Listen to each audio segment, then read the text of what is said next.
আমি বলবো যে আপনারা জানেন গত 13 মাস এই গভর্নমেন্ট প্রধান উপদেষ্টা ডক্টর মোহাম্মদ ইউনূস জাতির উদ্দেশ্যে দেওয়া ভাষণে নির্বাচনের যে সময় ঘোষণা করেছেন সেই সময়ের মধ্যেই নির্বাচন হবে। প্রধান উপদেষ্টার সঙ্গে তার বাসভবন যমুনায় বিএনপি, জামায়াত ইসলামী ও জাতীয় নাগরিক পার্টির নেতাদের বৈঠক শেষে সংবাদ সম্মেলনে একথা বলেন প্রধান উপদেষ্টার প্রেস সচিব শফিকুল আলম। শফিকুল আলম বলেন, ফেব্রুয়ারির প্রথমার্ধে একটি অবাধ, সুষ্ঠু ও উৎসবমুখর পরিবেশে নির্বাচন অনুষ্ঠিত হবে। সকল রাজনৈতিক দলকে প্রধান উপদেষ্টা নির্বাচন নিয়ে আবারও তার প্রতিশ্রুতি জানিয়েছেন। তিনি বলেছেন, নির্বাচন ছাড়া কোনো বিকল্প নাই। কেউ যদি নির্বাচনের কোনো বিকল্প নিয়ে ভাবে, সেটা হবে এই জাতির জন্য গভীর বিপজ্জনক।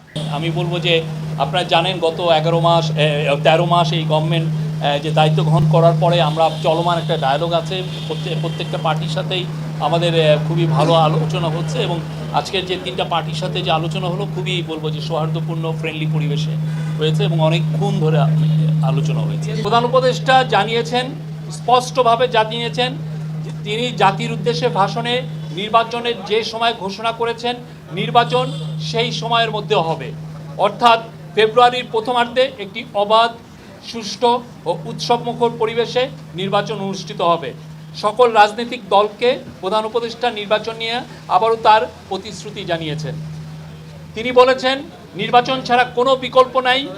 কেউ যদি নির্বাচনের কোনো বিকল্প নিয়ে ভাবে, সেটা হবে এই জাতির জন্য গভীর বিপজ্জনক। আর বৈঠক শেষে বিএনপির মহাসচিব মির্জা ফখরুল ইসলাম আলমগীর বলেন, একটি শক্তি নির্বাচনকে বিলম্বিত করার চেষ্টা করছে, তবে নির্বাচন পেছানোর কোনো সুযোগ নেই। নির্বাচনের তারিখ হিসেবে যেটা ঘোষণা দেওয়া হয়েছে সেই তারিখেই নির্বাচন হবে। আগামী ফেব্রুয়ারি মাসে নির্বাচন অনুষ্ঠানের বিষয়ে প্রধান উপদেষ্টাও একমত বলে জানান বিএনপির মহাসচিব মির্জা ফখরুল ইসলাম আলমগীর। করতে যে নির্বাচন সঠিক সময়ে হবে এ ব্যাপারে কোনো রকমের দ্বিধা দ্বন্দ্ব থাকা উচিত নয়। আর রিসেন্টলি যে ঘটনা ঘটেছে, আমাদের যে রাজনৈতিক নেতা গণ অধিকারের নুরুর রহমান সাহেবকে যে আক্রমণ করেছে, এটা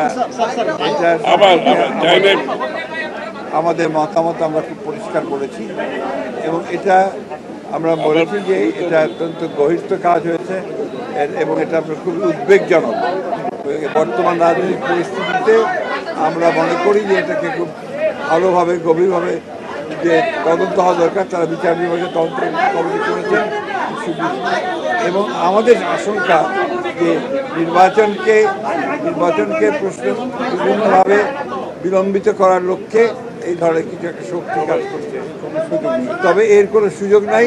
নির্বাচন ঠিকই সময়ে আমরা যেটা শিডিউল ঘোষণা করা হয়েছে সেই শিডিউলেই নির্বাচন এবং সেটা আমাদের যে প্রধান উপদেষ্টা তিনি সেটাই একই কথা বলেছেন, তিনি আমাদের সঙ্গে একমত। প্রধান উপদেষ্টা তার সম্পূর্ণ অধিকার রয়েছে দেশের সবচেয়ে বড় রাজনৈতিক দলের নেতার সঙ্গে তিনি কথা বলবেন।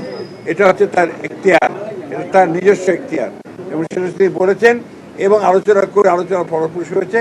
সেটা গোটা দেশবাসী অত্যন্ত আশ্বস্ত হয়েছে এবং নির্বাচন যে ফেব্রুয়ারিতে হবে এ ব্যাপারেও গোটা দেশবাসী অত্যন্ত আশ্বস্ত। দিলরুবা খান, দৈনিক আর নিউজ।